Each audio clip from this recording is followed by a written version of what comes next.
देखो कल हम पढ़ रहे थे मौर्य वंश, स्टार्ट मौर्य वंश करने वाले थे, है ना। आज मौर्य वंश स्टार्ट कर देंगे। उससे पहले हमने पढ़ा था नंद वंश। नंद वंश में ही हमने लास्ट में बुला लिया था, घनानंद को खत्म करने से पहले ही सिकंदर को बुला लिया था और वापस भी भेज दिया था। सिकंदर वापस चला गया, फिर उसके बाद में हमने घनानंद को धोया था। घनानंद को धोने से पहले एक बार चंद्रगुप्त मौर्य खुद ही धुल गए थे, है ना। बहुत अच्छे तरीके से उनकी कुटाई हुई थी, बीच में से खिचड़ी खा रहे थे, है ना। तो मैटर बिगड़ गया था वहाँ पे। तो क्या होगा, आज होगा, वो घनानंद मर चुका है, सिकंदर वापस जा चुका है। अभी किसका साम्राज्य हो जाएगा? चंद्रगुप्त मौर्य का साम्राज्य हो जाएगा। अब चंद्रगुप्त मौर्य ने नया अपना वंश स्थापित कर दिया है, मगध पे एक नया वंश आ जाएगा। अभी कौन सा वंश जा चुका है? नंद वंश जा चुका है। इससे पहले हमने मगध पे कितने वंश देख चुके हैं? हमने देखा है हर्यक वंश, है ना, फिर शिशुनाग वंश, है ना, फिर नंद वंश। 3 वंश हमने मगध पे खत्म कर दिए हैं। अभी आया है मौर्य वंश, मतलब चौथा वंश स्टार्ट होने जा रहा है ना। चौथा वंश कौन सा है? मौर्य वंश, है ना। अब मौर्य वंश की अगर बात करें तो ये कहाँ का वंश है?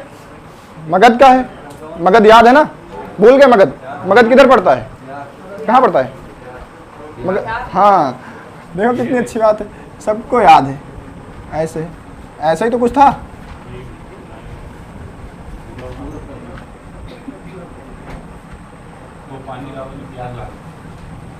पी लो भैया, वैसे भी अभी चिल्लवाएंगे तुम लोगों को, अभी बुलवाएंगे बराबर, अभी बोलना पड़ेगा।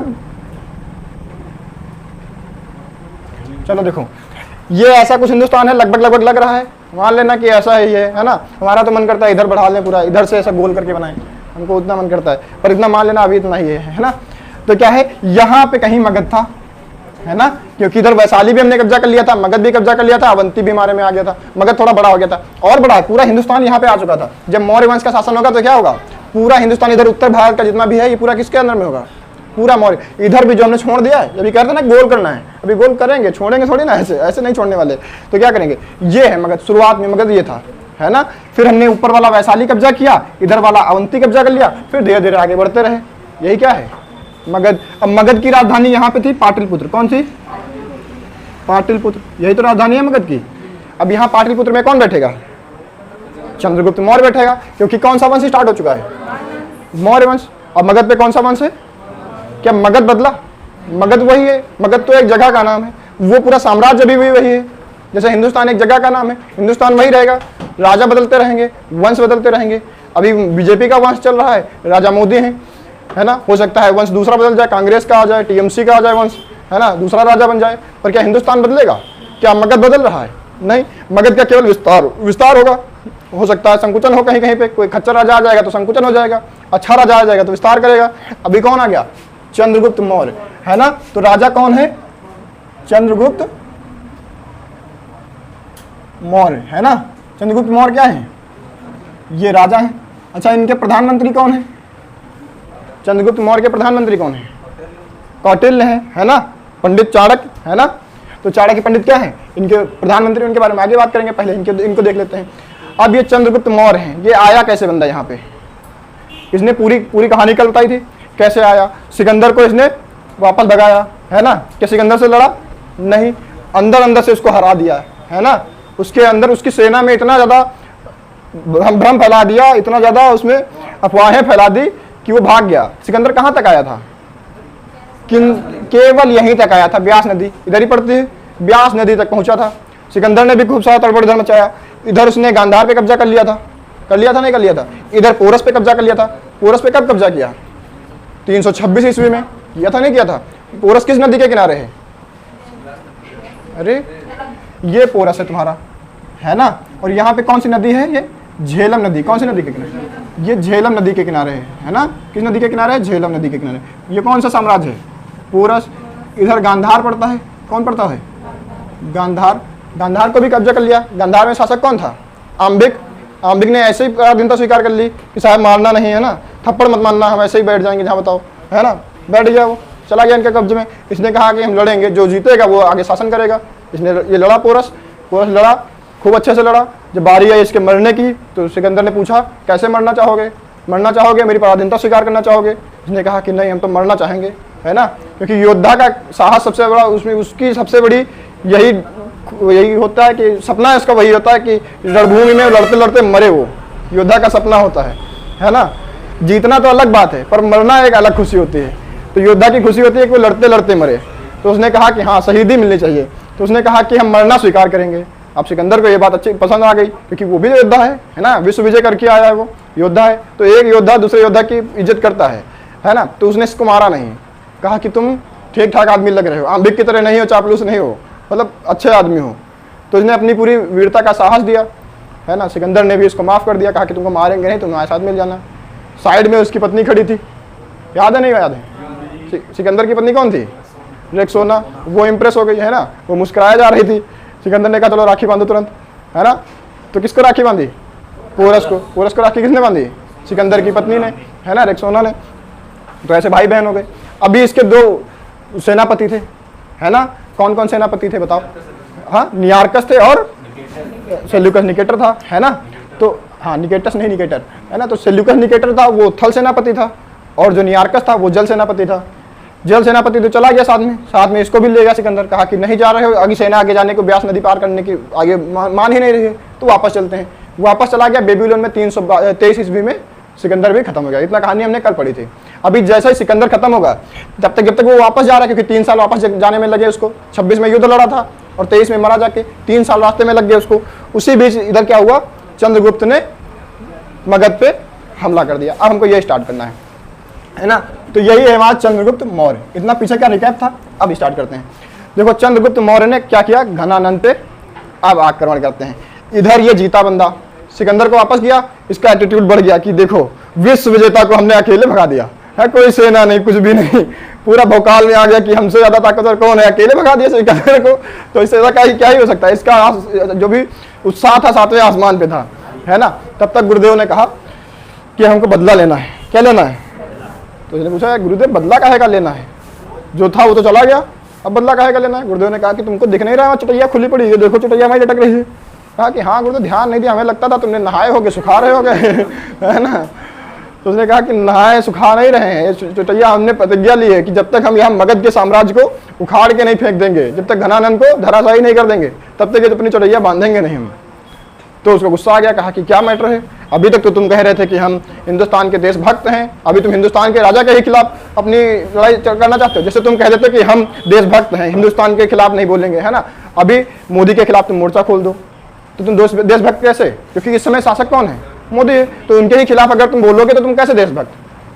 नहीं देशभक्त। तो वैसे ही उसने चंद्रगुप्त मौर्य ने भी कहा कि अभी तक तो तुम कह रहे थे कि हिंदुस्तान पे कोई बाहरी आक्रमण ना कर पाए, हम देशभक्त हैं, अगर नहीं घनानंद लड़ेगा तो हम लड़ेंगे, इतनी देशभक्ति हमें होनी चाहिए। अभी ये कैसी बातें कर रहे हो कि हम अपने राजा को ही कैसे मारेंगे?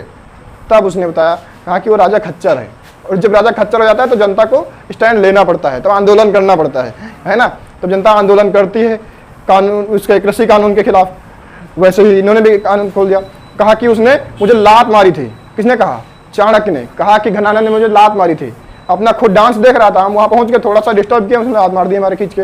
आप चंद्रगुप्त मौर्य गुस्सा आ गया है, कहा कि हमारे गुरुदेव को लात मार दी तुमने। भागा यहाँ से, कहा चलो गुरुदेव चलते हैं। चल दिए दोनों, आए फटाफट यहाँ पे, यहाँ से भागते हुए गंधार से आए पाटलिपुत्र से, सीधे पाटलिपुत्र में हमला कर दिया। जैसे ही हमला कर दिया, घनानंद ने दोनों को पकड़ा और खूब थपड़िया, है ना। झमाझम दोनों को मारा, दोनों जान बचा के भाग गए। और जान बचा के कहाँ भागे? एक बुढ़िया थी उसके घर में छुप गए, है ना। कहा कि अम्मा आज बचा लो, है, फिर आज जान बची तो लाखों पाए, अब दोबारा घूम के नहीं आएंगे। इधर दोनों भागे, चाणक्य भागा, चंद्रगुप्त मौर्य भागा, दोनों भागे। अब वो जाकर के बुढ़िया के घर में छुप गए। बुढ़िया गरीब थी, उसने कहा कि देखो खाना ना खिलाएंगे नहीं, बैठ के आराम साइड में उधर जान बचा सकते, बताएंगे नहीं किसी को कि हाँ यहाँ दोनों छुपे हो। तो उसने कहा कि ठीक है भाई, खाना नहीं देना, बिना खाए भी रह लेंगे, लेकिन अब किसी के घर में जाओगे तो पहले आदमी जब अगर तुमको खाना नहीं खिला सकता है तो अपना खुद भी नहीं खाता है, थोड़ी देर वेट करा। पर बच्चे थोड़ी ना वेट कर सकते हैं, बच्चे जिद करने लगे कि मुझे खाना है खाना है खाना है। तो माँ ने जल्दी जल्दी में खिचड़ी बनाई, कहा कि बच्चे के लिए खिचड़ी बना देते हैं, और जल्दी जल्दी खिचड़ी बच्चे को परोस दी। अब बच्चा क्या है, तुरंत तैयार, भूख लगी है, खाएंगे, फटाफट जैसे ताल लिया, फटाक से उठाया और खाना चालू किया। और जैसे ही उठाया वो जल गया, क्योंकि खिचड़ी तो गरम गरम है ना। अब गरम गरम खिचड़ी अचानक से खा लेगा तो जल जाएगा। तो उसकी बुढ़िया ने, जो उसकी माँ थी बच्चे की, उसने डांटा, कहा कि चंद्रगुप्त मौर्य हो क्या, जो बीच में से उठा के खा रहे हो? साइड साइड से खाओ, थोड़ा थोड़ा। जैसे ये थाली है उसके बीच से नहीं खाओ, साइड साइड से थोड़ा थोड़ा खाते रहो, ठंडा होता रहेगा। जितना खाते रहोगे उतना ठंडा होता रहेगा। खिचड़ी खाने का तरीका बताया उसने। चंद्रगुप्त सोच रहा कि यार एक तो इनके यहाँ छुप के बैठे तो बेइज्जती कर रहे हैं हमारी बुढ़िया ये, है ना। लेकिन चाणक्य समझ गया, कि यार बुढ़िया सही बात कह रही है ना। हमने भी थाली बीचों बीच थाली से खाना स्टार्ट किया था, अभी क्या करेंगे, साइड साइड से खाएंगे, थोड़ा थोड़ा खाना स्टार्ट करेंगे। क्या करेंगे, थोड़ा थोड़ा खाएंगे। तो चाणक्य ने भी यही नीति बनाई, कहा कि देखो जो आसपास के छोटे छोटे सामंत हैं इनको अपने में मिलाना चालू करो, है ना, इनको भड़काओ, इनको अपने में मिलाना चालू करो। ये स्ट्रेटजी इन्होंने अपनाई। दोबारा से जब आक्रमण किया तो धीरे धीरे पहले सबको आसपास वालों को मिला लिया, सबसे संधि कर ली, सबको ये कहा कि तुमको ये दे देंगे, तुमको वो दे देंगे, सबको मिला लिया। उसके बाद में घनानंद पे आक्रमण किया और घनानंद को अपदस्थ कर दिया।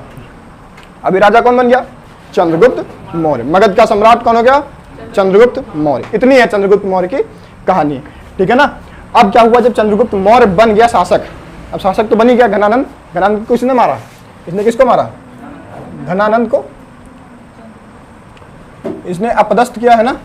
अपदस्थ मतलब क्या है, गद्दी से हटा दिया, मार दिया, खत्म कर दिया, घनानंद को अपदस्थ कर दिया। अभी चंद्रगुप्त मौर्य बन गया। अब जब ये शासक बन गया तभी उधर से वो भड़का हुआ दूसरा आदमी आया, कहा कि सिकंदर तो इधर मर चुका है, सिकंदर बेबीलोन में मरा था। वो एक आदमी था जो वापस नहीं जाना चाह रहा था।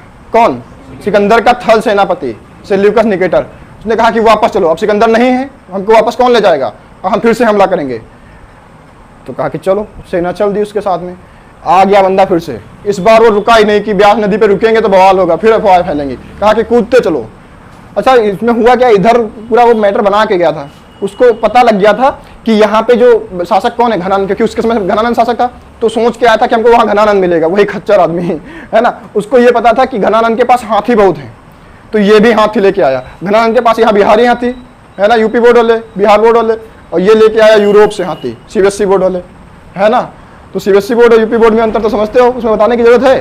वो ले करके आया, लेकिन तब तक यहाँ पे सम्राट बदल चुका था। अभी घनानंद सम्राट था, अभी तो चंद्रगुप्त मौर्य हो चुका सम्राट। चंद्रगुप्त मौर्य को पता लग गया कि वो हाथी लिए आ रहा है सेल्यूकस निकेटर। कौन आया, सेल्यूकस निकेटर। ये किसका सेनापति था, सिकंदर का, है ना। ये वापस आया, वापस हाथी घोड़े, हाथी लेके आया अपना सीबीएसई बोर्ड वाले। अब ये चला आ रहा है इधर, इसको पता लग गया कि हाथी आ रहे हैं उधर से, सेल्यूकस निकेटर दोबारा से आ रहा है। चाणक्य ने कहा ठीक है, लाने दो हाथी। चाणक्य ने पूरी व्यवस्था बना ली, ये पूरे हाथी लेकर के आ रहा है, पूरे रथ वथ पूरी तैयारी करके, महाभारत जैसे तैयारी करके आया है कि महाभारत करेंगे चल के वहाँ पे। अब ये अपना छोटी मोटी लड़ाई की तैयारी की है, बैठे हैं आराम से कि आने तो देखा जाएगा, क्योंकि चाणक्य है वहाँ पे। और चाणक्य क्या था, वो उनका सुपर कंप्यूटर था, है ना, बहुत तेज दिमाग था उस बंदे का। तो उसने लगा लिया, कहा कि तुम हाथी लेके आ रहे हो, वो भी बिहार में हाथी चलेंगे तुम्हारे, वो भी सीबीएसई बोर्ड वाले चांस ही नहीं है। लेके आया हाथी, कहा कि आओ बेटा। चाणक्य ने कहा कि हम अपनी सेना में केवल स्वतंत्र घोड़े रखेंगे। स्वतंत्र घोड़े मतलब केवल सिंगल घोड़ा उस होगा, उस पर सिंगल एक सेनापति होगा, कोई रथ नहीं होगा, कोई हाथी नहीं होंगे, कोई बड़े जानवर नहीं होंगे, केवल सिंगल एक घोड़ा होगा, उस पर एक सेनापति होगा। ऐसे एक सेनापति नहीं, एक सैनिक, है ना। तो हर सैनिक एक ही घोड़ा पे सिंगल अलग अलग थे। कहा कि ऐसे रहना है। ला करके इधर भैया सेल्यूकस निकेटर जैसे यहाँ पे आया, ये इधर से वापस आ रहा था, ये जैसे ही ब्यास नदी को पार करके यहाँ आया, कहा कि आओ बेटा बिहार, स्वागत है तुम्हारा, है ना, मुस्कुराइए, आप बिहार में हैं। हम बिहार में मुस्कुराया, लेके आया हाथी घोड़े, ये स्वतंत्र घोड़ों के साथ में हैं, घेर के रखा सेल्यूकस निकेटर को थोड़े दिन तक। तब तक आ गई बरसात, बारिश के दिनों में सब कीचड़ कीचड़, यहाँ नदियाँ उफान पे, पूरा कीचड़ कीचड़ चारों तरफ। अब ये इनको खींच खिंचा के उसी एरिया में ले गया जहाँ पे कीचड़ बहुत ज्यादा है, युद्ध को उस तरफ घुमा दिया, भागते भागते इधर उधर। अब ये भाग रहा है, सेल्यूकस निकेटर को लग रहा है कि हम जीत रहे हैं, है ना, हाथी देख देख के घोड़े भाग रहे हैं, लेकिन इनको पता ही नहीं था उनको इधर खींच कर जहाँ कीचड़ है। अब कीचड़ में घोड़े निकल जाएंगे, हाथी फंस जाएंगे। अब जब कीचड़ में घेर के इनको फंसाया है, किसको, सेल्यूकस निकेटर को, तब मारना चालू किया किसने, चंद्रगुप्त मौर्य ने। अब चंद्रगुप्त मौर्य ने ऐसा धोया, ऐसा मारने लगा कि सेल्यूकस निकेटर को लगने लगा कि सिकंदर की सेना थी उसके पास, सिकंदर की सेना हार रही है। उसको भी लगा कि पहली बार किया, सिकंदर की सेना को हरा रहा है ये, उसको डर लगने लगा। अब उसने दिमाग लगाया, सिकंदर भी पूरा जीत के विश्व विजय करके आया था, तो छोटा मोटा सैनिक थोड़ी, सेनापति थोड़ी ना रहा होगा। सिकंदर का सेनापति है तो छोटा मोटा सेनापति होने का चांस ही नहीं है, दिमाग भी होगा। तो उसने दिमाग लगाया। इसकी एक बेटी थी, इसकी बेटी का नाम था, इसकी बेटी का नाम था कार्नेलिया। क्या नाम था? अब इसने अपनी बेटी को भेजा, कहा कि तुम जाओ युद्ध करने। कहा हमसे हो नहीं पा रहा है ना। अब इसकी बेटी बहुत सुंदर थी, ये गई युद्ध करने। जैसे ही इसने तलवार निकाला, चंद्रगुप्त मौर्य ने देखा, वो सरेंडर हो गया। अरे बाप रे बाप, क्या बात है? वो तुरंत सरेंडर हो गया, कहा कि नहीं अब नहीं युद्ध करेंगे, है ना। उसने तुरंत चंद्रगुप्त मौर्य ने कहा कि यार इससे युद्ध करना ठीक नहीं है ना, ये जहरीली है आंखों में नशा है इसके, तो तुरंत सरेंडर कर दिया। अब ये साइड में खड़ा देख रहा है, कौन, सेल्यूकस निकेटर देख रहा है कि बस बस सरेंडर होने वाला है, गया गया गया बस साइड में खड़े खड़े। जैसे ही इसने देखा, इसने प्रस्ताव रख दिया युद्ध विराम का, और प्रस्ताव रखा कार्नेलिया के सामने कि क्या तुम मुझसे विवाह करोगे। अब भैया ये कहा, माने हार रहा था युद्ध सेल्यूकस निकेटर, क्या वो कहेगा कि नहीं हम विवाह नहीं करेंगे। उसने तुरंत हाँ कर दी। ये जब तक हाँ करती करती तब तक इसने कहा दौड़ के, हाँ हाँ हाँ हम कर रहे हैं हम करवा रहे हैं, हाँ ठीक है हो जाएगा। तो अभी कार्नेलिया का विवाह किसके साथ हो गया, चंद्रगुप्त मौर्य के साथ क्या हो गया, विवाह हो गया, है ना। अभी विवाह हो गया, तो विवाह में अब सोचो 1 मिनट पहले जिससे तुम्हारा युद्ध चल रहा था, दूसरे मिनट बाद में उससे तुम्हारा विवाह, रिश्ते संबंध हो रहे हैं, है ना, विवाह करवाना है, कितना नॉर्मल होगा रिश्ता, नहीं। तो उसने सोचा यार अगर शादी कर भी देंगे और बाई चांस ले गया बिहार में, वहाँ इसको थपड़ियाया, मार मूर दिया इसको, तब तो लफड़ा हो जाएगा, है ना। हम चले जाएंगे वहाँ अपने, कहाँ बेबीलोन, कहाँ पे था, ग्रीस में, है ना, मैसेडोनिया में। अगर हम वहाँ वापस चले गए तब तक तो यहाँ, जब तक वापस आएंगे रास्ते में 2-3 साल लगेंगे, तब तक तो यहाँ इसकी अस्थियाँ भी नहीं मिलेंगी। तो कुछ ना कुछ जुगाड़ बनाते हैं कि ये जिंदा भी रहे, है ना। तो इसने कहा कि दहेज दे देते हैं। दहेज एक होता है सिक्योरिटी पैकेज होता है ना। तो वो उसने कहा कि दहेज दे देते हैं। दहेज देखो, दहेज में क्या होता है, दहेज इसको छोटा मोटा दहेज नहीं मिला था, इसको बहुत बड़ा दहेज मिला था। हाँ, अफगानिस्तान और पाकिस्तान पूरा पूरा इसको मिला था, है ना। इसको पूरा अफगानिस्तान और पाकिस्तान मिला था। यहाँ पे तुम देखोगे ये वाला जो पाकिस्तान का हिस्सा है ना, और इधर ये अफगानिस्तान का हिस्सा, तो पूरा मिला करके 4 क्षेत्र इसने दहेज में दिए थे। दहेज में क्या दिया था, एक का नाम था एरिया, दूसरे का नाम अराकोशिया, तीसरे का नाम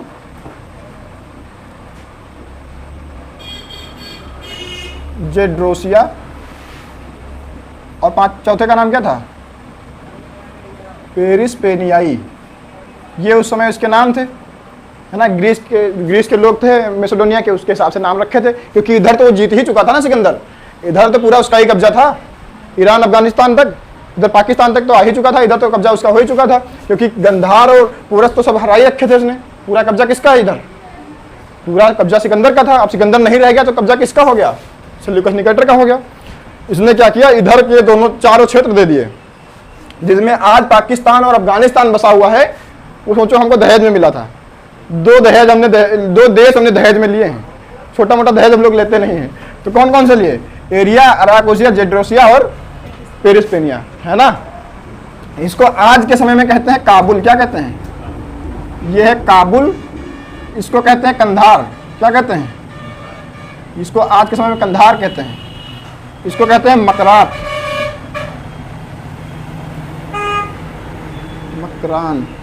क्या कहते हैं, और इसको कहते हैं हेरात।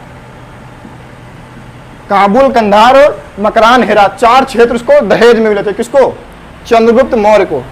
अरे भैया कौन फोन कर रहा है बीच में, फोन मत किया करो, गंदी बात है, फ्लाइट मोड लगा हुआ।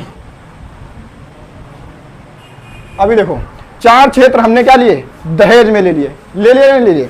कौन कौन से, एरिया, अराकोसिया, जेड्रोसिया, पेरिस्पेनिया। इसने दिए दहेज क्यों पता है, क्योंकि उसकी बेटी की जान बची रहे, बाद में उसके साथ में कुछ अत्याचार ना हो। ऐसा होता है हिंदुस्तान में, आज भी होता है कि अगर लड़कियों के पिताजी अगर दहेज ना दें तो उनके साथ में अत्याचार किया जाता है, आज भी समाज में किया जाता है ना।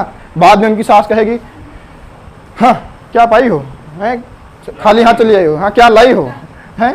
तो वही तो उनसे पूछो कि वो क्या लाई थी, तो कहेंगी हम तो बटुआ लाए थे है ना। तो ये होता है, हाँ इसमें होता है। देखो दहेज से नुकसान भी होता है, समाज का नुकसान होता है। कैसे नुकसान होता है पता है, दहेज से समाज का नुकसान इस प्रकार से होता है, जैसे मान लिया कोई मिडिल क्लास का या लोअर क्लास का आदमी है ना, कोई एक फैमिली ऐसी है, मिडिल क्लास लोअर क्लास समझते हो, गरीब वाले लोग है ना, गरीब तबके के लोग। तो वो लोग हैं अगर, तो उनके घर में अगर बेटी का जन्म हुआ तो सब वो लोग शोक मनाते हैं कि यार कैसे शादी कैसे करेंगे इसकी, है ना। वो लोग ये नहीं सोचते कि इसको पढ़ाएंगे कैसे, वो ये सोचते हैं कि इसकी शादी कैसे करेंगे, है ना। तो जितना भी उनके पास संपत्ति होती है वो 18-20 साल तक, 22 साल तक, 25 साल तक जोड़ जाड़ के रखते हैं कि जब भी इसकी शादी होगी तो हम ये दहेज में देंगे, जिससे ये सुखी रह सके। वो उसको पढ़ाते नहीं हैं, क्योंकि जितना पैसा वो पढ़ाने में लगाएंगे उतना वो बचा के रखते हैं कि इतना दहेज में दे देंगे। अगर यही पैसा वो पढ़ाने में लगा दिए होते तो लड़की में थोड़ा दिमाग आ गया होता, और जब तुमसे शादी करती तो तुम्हारा दिमाग नहीं खाती वो। अभी उसके पास दिमाग है नहीं तो तुम्हारा खाएगी कि नहीं खाएगी? बिल्कुल खाएगी। तो जो पैसा उसको पढ़ाई में लगाना चाहिए था वो तुमने दहेज में ले लिया, तो या तो पैसा ले लो या तो दिमाग ले लो, है ना? तो तुम लोग क्या चाहोगे बताओ? पैसा चाहोगे, दहेज चाहोगे या दिमाग चाहोगे? हाँ, वो होने के चांसेस तब होंगे ना जब वो पढ़ाएगा बाप अपनी बेटी को, तब आएगा उसमें, है ना? और जब पढ़ाएगा ही नहीं, वो सारे पैसे बचा के रखेगा कि तुमको वो जब उसकी शादी होगी तो तुमको दहेज में देगा, तो तुम दहेज लेना पसंद करोगे या दिमाग? इसको दहेज चाहिए, तुमको लड़की मिल जाए यही बहुत है।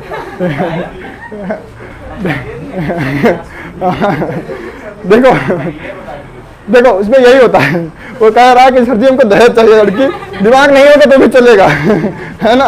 लंगड़ी लूली होगी तो भी चल जाएगा, कोई दिक्कत नहीं है, दहेज मिलना चाहिए। वो कह रहा है दिमाग होएगा ही नहीं, चांस ही नहीं है। देखो ये हमारा इतिहास रहा है, देखो ये हमारा इतिहास रहा है कि हम लोग जब दहेज लेते हैं तो उसमें देश बस जाते हैं, कि ये देश बस गए हैं। देखो पाकिस्तान, अफगानिस्तान आज जहां बसा है वो देश था, हमने छोड़ दिया कि ले मेरा दहेज ले जाओ, जो देश बसा दिया हमने उतने में। क्या छोटे मोटे दहेज लेंगे हम लोग? दहेज भी लेते थे, बहुत बड़े बड़े दहेज लेते थे। अब सोचो कार्नेलिया इतना सारा लेकर गई तो क्या इसको शांति से जीने देगी? ये उठते बैठते इसको परेशान करेगी, हाँ रोज ताने देगी। ये जहाँ पे तुम शासन कर रहे हो ना, जहाँ से टैक्स आ रहा है, ये हमारे अब्बू जान ने दिया था तुमको, ये वहीं से आ रहा है। भले ये नहीं देखे कि इसका साम्राज्य इतना बड़ा है, मगध इतना बड़ा हो चुका है, अभी चंद्रगुप्त मौर्य के समय में मगध इतना बड़ा हो चुका है, लेकिन नहीं, वो ये नहीं देखेगी, कहेगी टैक्स जितना आ रहा है कहाँ से आ रहा है? यही तो आ रहा जहाँ अब्बू दिए थे, वही से तो खर्चा चल रहा है, चल रहा है कि नहीं चल रहा है? तो तुमको ये बातें ध्यान रखनी पड़ेंगी, समाज में बदलाव लाना पड़ेगा, है ना? अगर तुम लोग दहेज वाली प्रथा को अंत ऐसा खत्म नहीं करोगे तो फिर तुमको बिना दिमाग वाली लड़कियां मिलेंगी और वो फिर तुम्हारा दिमाग खाएंगी, फिर तुम कहोगे कि फंस गए हम चक्कर में, है ना? फंसे नहीं हो बेटा, तुमने लूटा है किसी आदमी को, है ना? तो तुमको एक ही चीज मिल सकती है, या तो दिमाग ले लो या तो पैसा ले लो, ठीक है? कार्नेलिया का एक नाम और था, इसको हेलन कहते हैं। कार्नेलिया का एक नाम क्या है? हेलन कहते हैं। अच्छा, अगर कार्नेलिया का दूसरा नाम है तो उसका चंद्रगुप्त मौर्य का भी तो होना चाहिए, है ना? चंद्रगुप्त मौर्य का भी एक दूसरा नाम है। चंद्रगुप्त मौर्य के नाम के पीछे की कहानी है। यूनान में जब जाओगे, जहाँ ग्रीस के, जहाँ की मैसेडोनिया की जिसकी बात कर रहे हैं, जहाँ से चंद्रकोटर आया था, जहाँ से सिकंदर आया था, वहाँ पे भी इसका इतिहास है। किसका? चंद्रगुप्त मौर्य का, क्योंकि ये वहाँ का दामाद हो गया अभी, वहाँ भी इसका इतिहास है।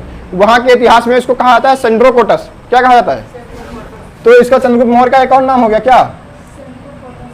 सेंड्रोकोटस, ठीक है? सेंड्रोकोटस कहा जाता है। कहाँ? यूनान में। यूनान में चंद्रगुप्त मौर्य को क्या कहा जाता है?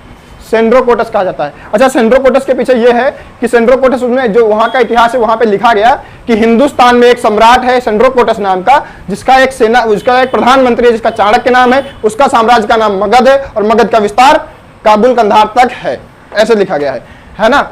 और जब हिंदुस्तान के इतिहास में पढ़ोगे तो हिंदुस्तान के इतिहास में कोई सेंड्रोकोटस नाम का आदमी है ही नहीं, है ना? तो हो गया बवाल कि आदमी है कौन। फिर मिलाया गया कि चाणक्य किसका प्रधानमंत्री था?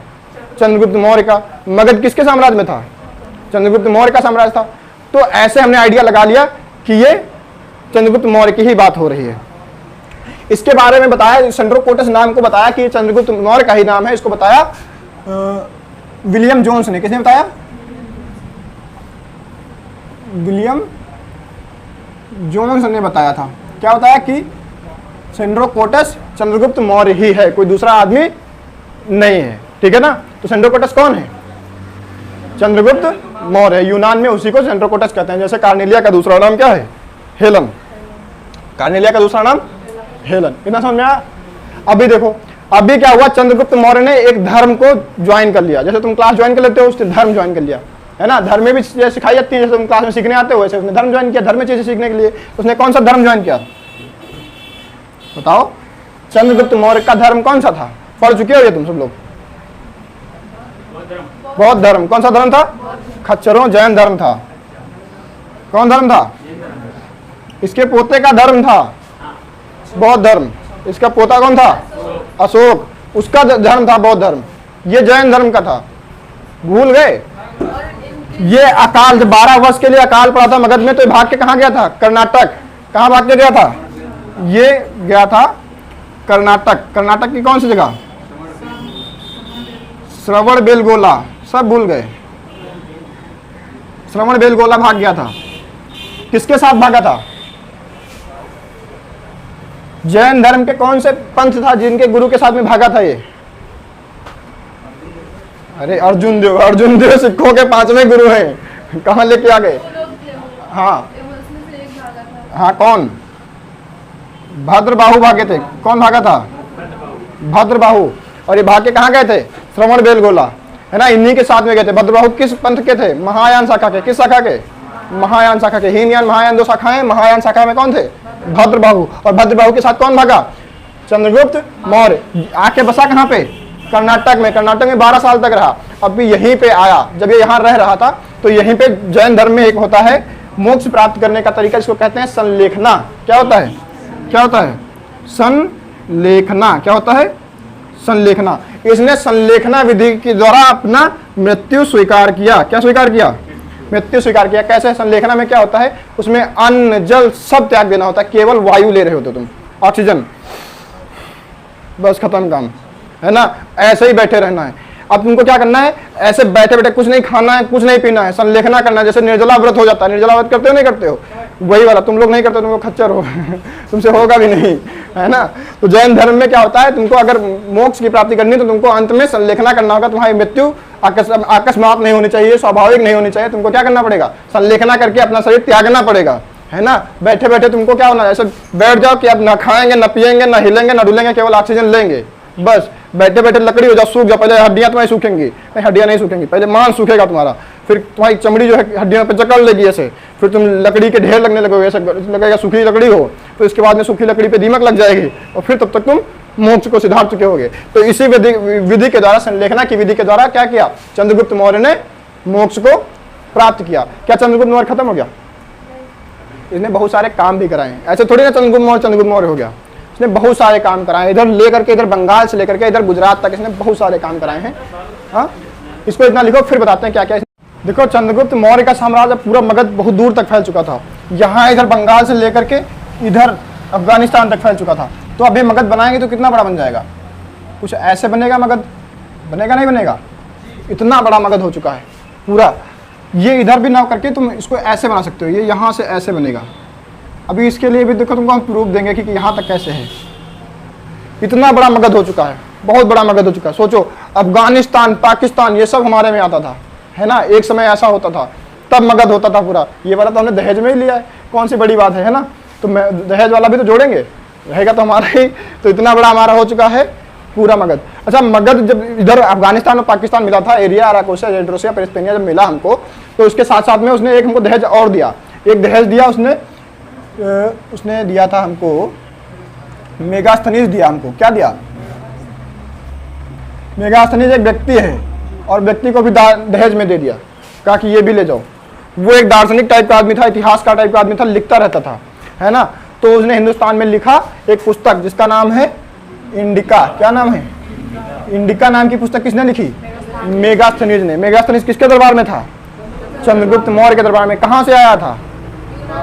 यूनान से आया था, ठीक है। यूनान कह लो, मैसेडोनिया कह लो, मकदूनिया कह लो, या फिर ग्रीस या ग्रीक कह लो, है ना, सब एक ही बात है। तो ये मेगास्थनीज वहाँ से आया था। अब मेगास्थनीज आया यहाँ पे, तो एक बार ऐसे बैठा था दरबार में, तो चंद्रगुप्त मौर्य ने पूछा कि यार ये बताओ, अच्छा अगर इसको हमसे, अपनी बेटी से इसको हमसे शादी करवानी थी तो दोबारा लड़ने का है आया, है ना। जब इसको शादी करवानी थी तो ऐसे ही प्रस्ताव भेजता, इतना ज़्यादा बवाल नहीं होता।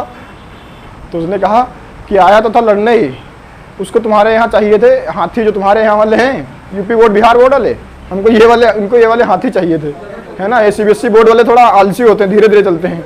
कहा कि हमको यूपी बोर्ड, बिहार बोर्ड वाले, इसको हाथी चाहिए थे, वही लेने आया था। लेकिन जब वो जीत नहीं पाया तो कहा कि जान बचाओ तो लाखों पाए, तो जान बचाई उसने। कहा कि अच्छा हाथी चाहिए थे हमारे ससुर को, हैं, और खाली हाथ चले गए, तुमने पहले क्यों नहीं बताया? अच्छा बुलाओ इनको, इनको भेजो। तो चंद्रगुप्त मौर्य ने 500 हाथी दान दिए। क्या दिए? 500 हाथी किसको दिए? सेल्यूकस निकेटर को। सेल्यूकस निकेटर तो उसका अब क्या हो गया है? ससुर हो गया है, है ना। तो 500 हाथी किसको दान दिए? सेल्यूकस निकेटर को। किसने दान दिए? चंद्रगुप्त मौर्य ने दिए, है ना। इतना हो जाएगा। अभी देखो, अब तुम सोचो कि बंदे ने 2 देश दिए हैं तुमको दान में, अफगानिस्तान पाकिस्तान, तुम उसको केवल 500 हाथी दे रहे हो, क्या ही बहुत बड़ा काम किए हो। पर उसने दिए, कहा कि तुम्हारी भी तमन्ना पूरी कर देते हैं, तो उसने 500 हाथी दिए, है ना। तो मेगास्थनीज लिखा, मेगास्थनीज आया, उसने इंडिका लिखी। इसने बताया कि भारत में 7 प्रकार के लोग रहते हैं। कितने प्रकार के लोग रहते हैं? आपने पुस्तक इंडिका में लिखा कि 7 प्रकार के लोग हैं। कहाँ पे? भारत में। वैसे हम अपना साहित्य देखेंगे, जो हमारे यहाँ साहित्य है उसमें हमने 4 ही वर्ग बताए हैं, है ना, ब्राह्मण, क्षत्रिय, वैश्य, शूद्र। हमारे साहित्य में केवल यही 4 वर्ग बताए गए हैं। लेकिन जब तुम मेगास्थनीज की पुस्तक इंडिका पढ़ोगे तो उसमें उसने 7 प्रकार के लोग बताए कि भारत में इन 7 प्रकार के लोग पाए जाते हैं, है ना, 7 वर्ग हैं। तो उसको लगा होगा, उसने समाज में देखा होगा, उसको लगा होगा कि ये अलग अलग कैटेगरी, तो उसने अपनी कैटेगरी बना ली अलग से, कहा कि ये 7 कैटेगरी हैं। तो 7 प्रकार के वर्गों के बारे में या 7 प्रकार के लोगों के बारे में वर्णन कहाँ पे दिया गया है? तो इंडिका नामक पुस्तक जो है मेगास्थनीज की, उसमें लिखा गया है ना। अब देखते हैं इसने काम क्या क्या करा है। तो यूपी में एक जगह पड़ती है, इसका नाम है गोरखपुर। यूपी अगर इधर है तो यहाँ पे पड़ेगा गोरखपुर, है ना। तो गोरखपुर में एक जगह है जिसका नाम है सहगौर। क्या नाम है? सहगौर। सहगौर कहाँ पड़ता है? गोरखपुर में। और गोरखपुर कहाँ पड़ता है? यूपी में पड़ता है। तो सहगौर में एक अभिलेख मिला। किसका? किसका? चंद्रगुप्त मौर्य का। क्या मिला? अभिलेख। ये अभिलेख किसने लिखवाया था? चंद्रगुप्त मौर्य ने। इसी में हमको जानकारी मिलती है कि 12 साल के लिए अकाल पड़ा था मगध में, जब वो छोड़ करके कहाँ भागा था? श्रवण बेलगोला। याद है नहीं याद है? अभी तो बताया। तो इसमें बताया गया है कि अकाल पड़ा था। क्या पड़ा था? अकाल। और अकाल के समय में चंद्रगुप्त मौर्य ने दान किया था। क्या किया था? अकाल के समय में जो दान किया है उसी के बारे में कहाँ पे लिखा है? यूपी के सहगौर अभिलेख में। कहाँ पे? यूपी के सहगौर अभिलेख में अकाल के समय जो दान दिया गया है उसके बारे में हमको जानकारी मिलती है। तो इतना समझ में आ जाएगा कि यूपी में जो सहगौर अभिलेख है वहाँ पे दान के बारे में जानकारी मिलती है। तो इतना दान देते देते थक चुका था, कहा कि अब कहाँ से दान देंगे, तो ये छोड़ छाड़ के भाग गया, कहा कि अब हम निकल रहे हैं यहाँ से, बहुत हुआ, है ना। फिर देखो यहाँ पे एक तुमको मिलेगा गुजरात में, जिसका नाम है जूनागढ़। क्या नाम है? जूनागढ़। जूनागढ़ आगे भी पढ़ाएंगे, जब भारत का विभाजन होगा, भारत स्वतंत्र होगा, उस समय भी पढ़ाएंगे, है ना। तो वहाँ पे भी आएगा, मॉडर्न हिस्ट्री में भी। पर यहाँ पे भी देखो, तो जूनागढ़ में भी एक अभिलेख मिला। कौन सा? जूनागढ़। जूनागढ़ अभिलेख। जूनागढ़ अभिलेख कहाँ पड़ता है? जूनागढ़ पड़ता कहाँ है? गुजरात में पड़ता है ना, गुजरात में। तो गुजरात में है जूनागढ़। तो जूनागढ़ अभिलेख जो है वो चंद्रगुप्त मौर्य ने लिखवाया नहीं था। किसने लिखवाया था? ये चंद्रगुप्त मौर्य ने तो बिल्कुल नहीं लिखवाया था। यहाँ पे ये जो अभिलेख है इसको लिखवाया था रुद्रदामन ने। किसने लिखवाया था? रुद्रदामन ने।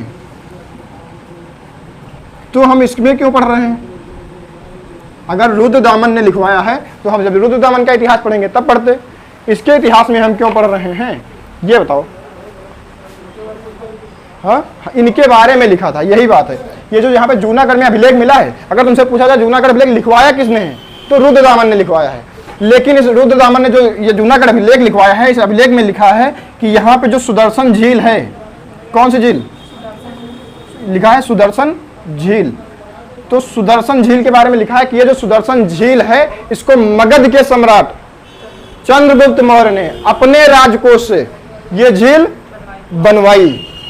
हम इस झील का पुनर्निर्माण कर रहे हैं। क्या कर रहे हैं? क्या कर रहे हैं?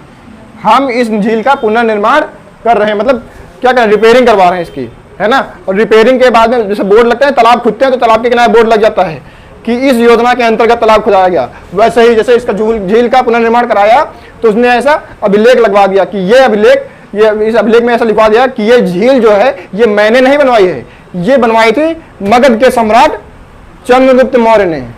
अभी ये पुरानी हो चुकी है तो इसकी रिपेयरिंग हम फिर से करा रहे हैं।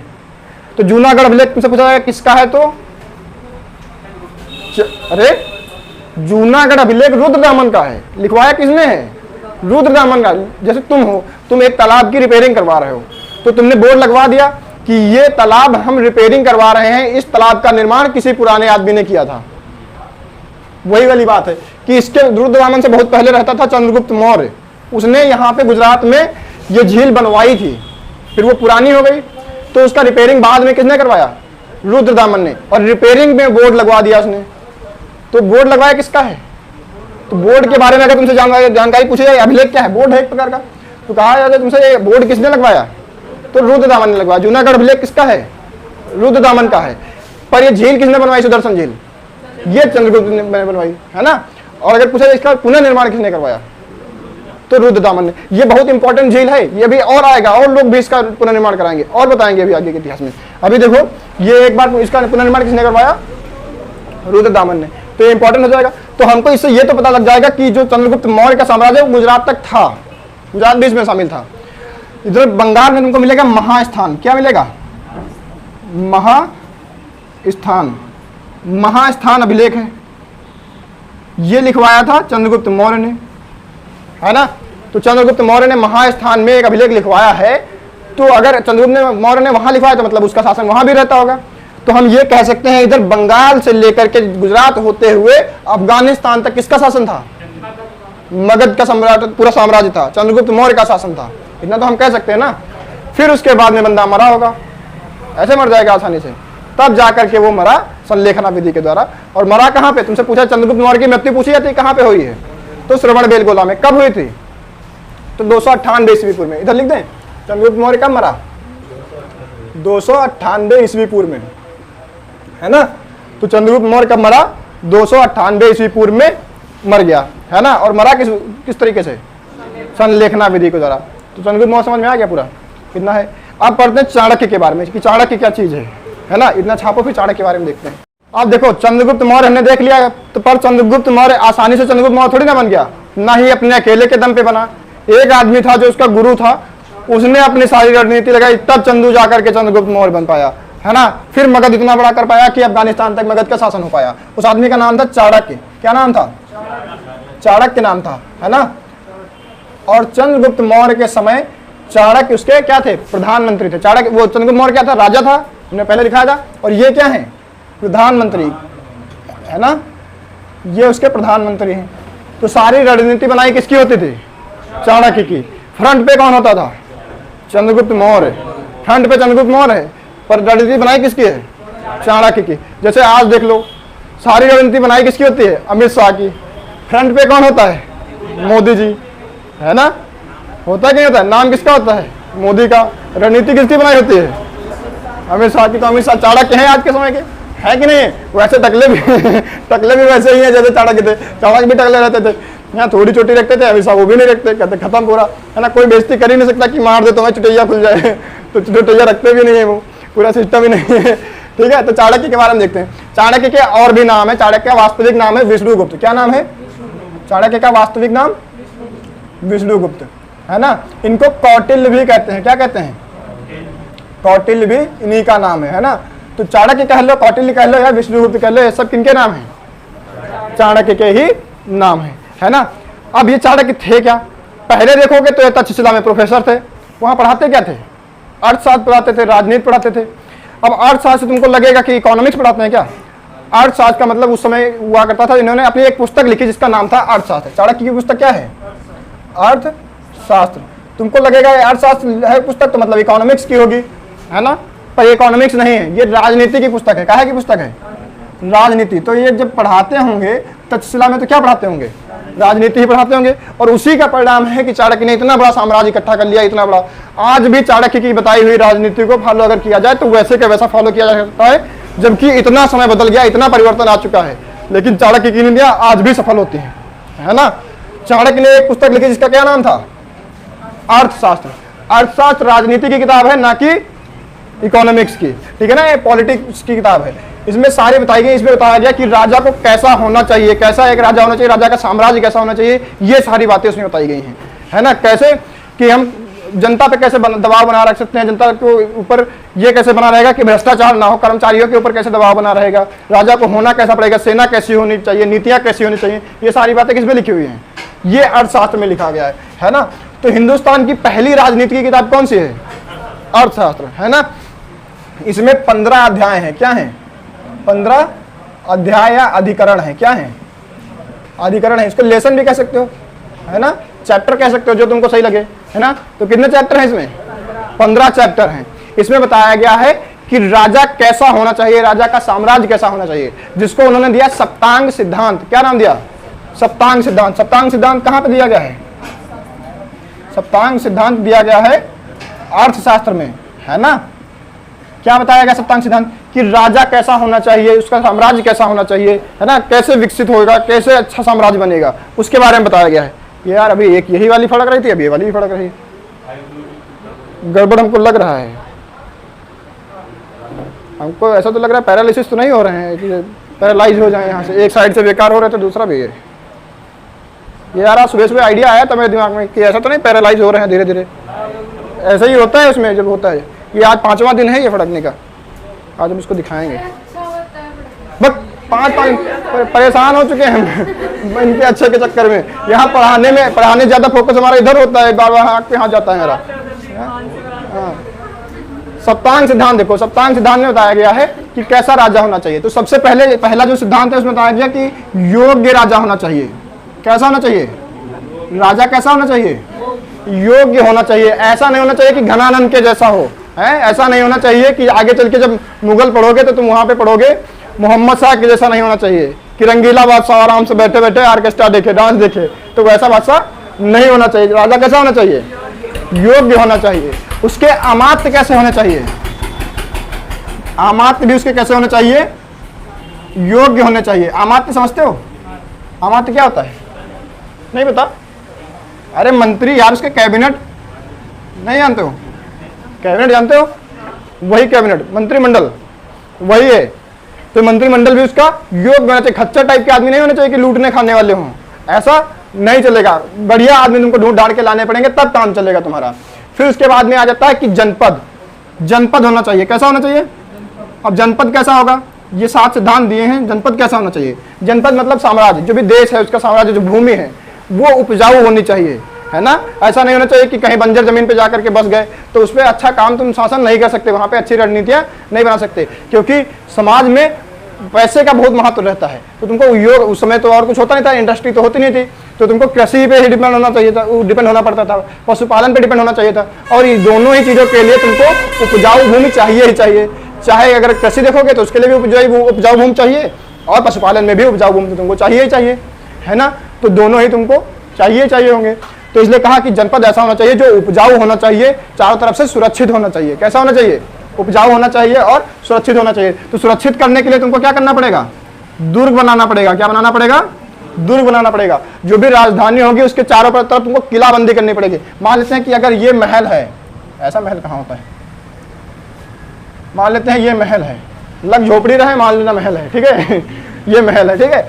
अब इसके चारों तरफ तुमको दुर्ग बनाना पड़ेगा, मतलब घेराबंदी करनी पड़ेगी। ऊंची ऊंची तुमको दीवारें बनानी पड़ेंगी कि कोई भी अगर आक्रमण करे तो डायरेक्ट महल में ना घुस जाए, कि राजा सो रहा है पता लगे कनपट्टी पकड़ के उठा दो राजा को, क्या कर रहे हो, उठो चलो निकलो बाहर, आज से तुम राजा खत्म। ऐसा नहीं होना चाहिए। सिक्योर होना चाहिए। राजधानी कैसी होनी चाहिए? सिक्योर होनी चाहिए, दुर्ग बना होना चाहिए, है ना। अब ये चाहे तुम प्राकृतिक रूप से हो, पहाड़ हो वैसा हो, चाहे प्राकृतिक रूप से नदियां हो, वहां पे नदियों से घिरा हुआ हो कि अचानक से कोई ना आ जाए। नदियां भी होंगी तो अचानक से कोई सेना थोड़ी ना आ जाएगी, उसको पार करने में टाइम लगेगा, तब तक तुम जान जाओगे। या फिर तुम बना लो कृत्रिम रूप से, जैसे राजस्थान में जाओगे वहां पे तुमको दुर्ग मिलेंगे, बहुत मोटी मोटी दीवारें होती हैं, इतनी मोटी मोटी दीवारें जितना बड़ा तुम्हारा घर नहीं होगा उससे ज्यादा चौड़ी तो दीवारें हैं वहां पे, है ना। तो उसमें तोपों से भी हमला किया जाए तो दीवार पे कुछ फर्क नहीं पड़ने वाला, है ना। चबूतरे जैसा लगेगा, दीवारें चबूतरे जैसी इतनी चौड़ी चौड़ी, है ना। जितने तुम्हारे कमरे होते हैं उससे तो कहीं ज्यादा चौड़ी दीवारें होती हैं वहाँ पे। पूरा घर आ जाए तुम्हारा इतनी चौड़ी दीवारें, तो उससे पूरा घेर के महल रखा जाता है। कभी जाना राजस्थान घूमना, जाके चित्तौड़ का किला मेरा सबसे फेवरेट है वो, है ना। ऐसा बना दिया था कि आदमी घुस ही ना पाए उसमें, है ना। एक गेट रखा जाता है, आओ यहीं से तो मिलोगे, गेट पे तुमको हम पहले ही मिलेंगे, गेट पे पहरेदारी लगा दी गई। तो ऐसे भी करके तुमको क्या करना होगा? अपने राजधानी को सुरक्षित करना पड़ेगा, उसका दुर्ग लगाना पड़ेगा, किलेबंदी करनी पड़ेगी, है ना। किलेबंदी का मतलब भी यही होता है कि दुर्ग बनाना होता है तुमको। फिर उसके बाद में क्या होता है? 5वीं चीज होती है कि तुम्हारे मित्र अच्छे होने चाहिए। क्या होने चाहिए?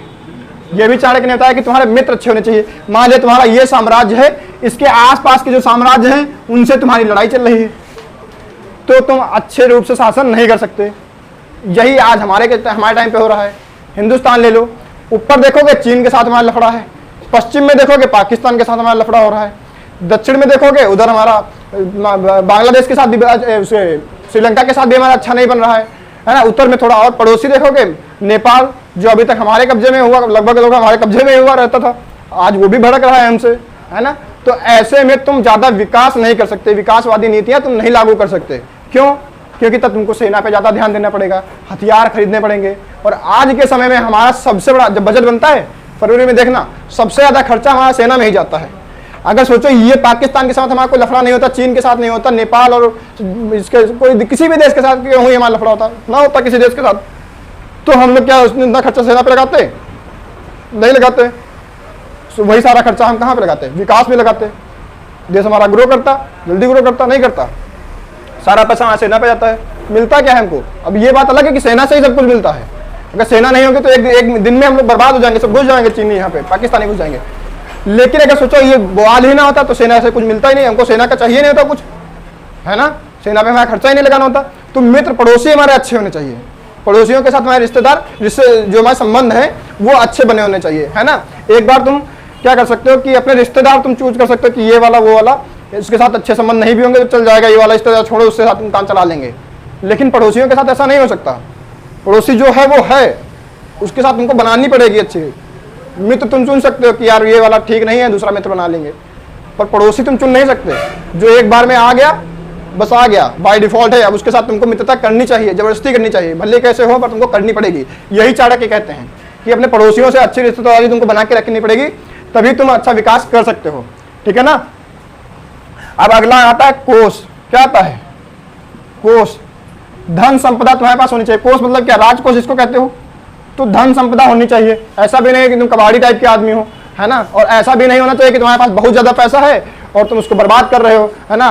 फिर तुम डांस देख रहे हो मोहम्मद शाह की तरह, है ना, तो वो भी नहीं चलेगा। घनानंद की तरह तो शराब पी रहे हो, तो बर्बाद भी नहीं करना चाहिए। कोष जो हो उसको सही योजनाओं में लगाओ, है ना।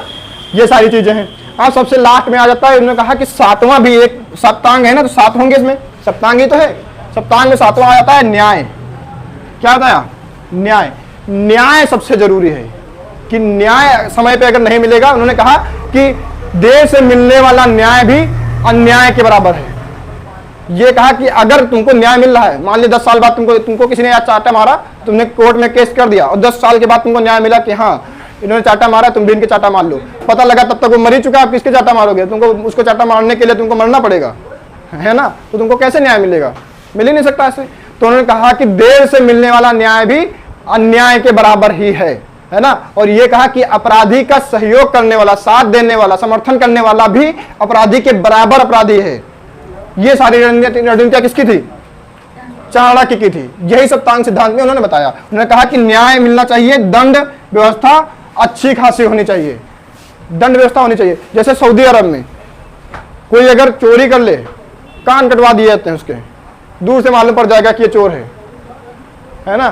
कोई अगर रेप वेप कर दे, चौराहे पे खड़ा करके पत्थर से मरवाते हैं कि पत्थर से मरेगा, आसपास लोग देखेंगे, क्योंकि पत्थरों से इतनी आसानी से नहीं मरेगा, बहुत बुरी तरीके से मौत होगी। सोचो, इमेजिन करके देखो कि पत्थर से मारा जा रहा है, पूरे चौराहे पे लोग घेर के देख रहे हैं, आसपास देखने वालों की रूह कांप जाएगी, अगली बार सोचेंगे नहीं वो ऐसा करने का कभी, है ना। का दंड बहुत तगड़ा होना चाहिए, दंड ऐसा कि कांपे, जनता डरे, है ना। पर इसका मतलब ये भी नहीं कि ऐसा दंड व्यवस्था तुमने बना दी तो तुम जनता के साथ अत्याचार कर रहे हो। न्याय की व्यवस्था भी ठीक ठाक होनी चाहिए, उसके साथ अत्याचार भी नहीं होना चाहिए। ऐसे थे चाणक्य। तो सोचो, चाणक्य को कहते हैं हिंदुस्तान का मैकियावली कहते हैं। क्या कहते हैं? भारत का मैकियावली कहते हैं। क्या कहते हैं? मैकियावली, भारत का मैकियावली कहते हैं। मैकियावली क्या है? मैकियावली भी वही है जो चाणक्य है। ये चाणक्य का नाम नहीं है, ये दूसरे व्यक्ति का नाम है। दूसरा एक व्यक्ति था यूरोप में। कहाँ था? यूरोप में। तो यूरोप में एक व्यक्ति था, उसने एक पुस्तक लिखी थी जिसका नाम था द प्रिंस। क्या पुस्तक थी? The Prince. इधर लिख दें, इसकी पुस्तक थी द प्रिंस। द प्रिंस पुस्तक लिखी थी। वो भी पुस्तक भी किस पे थी? ये पुस्तक भी राजनीति के ऊपर थी। किसके ऊपर थी? राजनीति के ऊपर थी। और ऐसी ही एक पुस्तक हमारे यहाँ चाणक्य ने भी लिखी, अर्थशास्त्र, जो कि राजनीति के ऊपर है। जैसी बातें इन्होंने इसमें लिखी हैं, सेम इस बंदे ने भी अपने किताब में लिखा था प्रिंस में। इन्होंने बताया कि राजा को कैसा होना चाहिए, राजा का साम्राज्य कैसा होना चाहिए, इस बंदे ने भी ऐसा ही बताया कुछ। इसीलिए कहते हैं कि यूरोप में एक जैसा मैकियावली फेमस आदमी है, वैसे हिंदुस्तान में फेमस आदमी कौन है? चाणक्य। इसीलिए हिंदुस्तान का मैकियावली किसे कहते हैं? चाणक्य को कहते हैं, है ना। वो भी राजनीति की बातें करता है और ये भी राजनीति की ही बातें करते हैं। अब ये तो देखना पड़ेगा, है ना। वैसे होता है, बहुत सारी चीजें हैं, तो तुमको ऐसा देखना पड़ेगा। ये वाला सिस्टम पूरा समझ में आया। तो चाणक्य ऐसे थे।